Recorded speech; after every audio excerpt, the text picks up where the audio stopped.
જય સિયારામ, જય ગૌ માતા. પીધો રસ પીધો.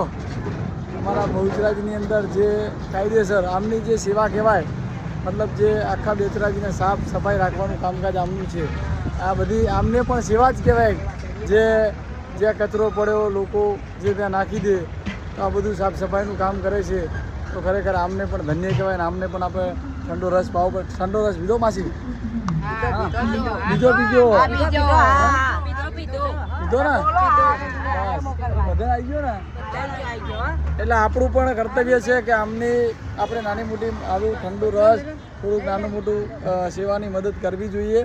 અને આપણા બેચરાજીના વ્યક્તિઓને પણ કહું છું, તમારા તાલુકાની જિલ્લાની અંદર પણ આવો વ્યક્તિ હોય, આપણે એમને ઠંડો રસ તો પીવડાવી શકીએ. અને આવી ગરમી પડે છે તો આખું બેચરાજી સાફ કરે છે એરા, તો બિચારા એમને પણ આપણે ઠંડો રસ પીવડાવવાની આપણી ફરજ છે. હા માજી, સાચું ને? આપણે પેટ ઠારવું જોઈએ. હા, ચલો જય બહુચર, જય બહુચર.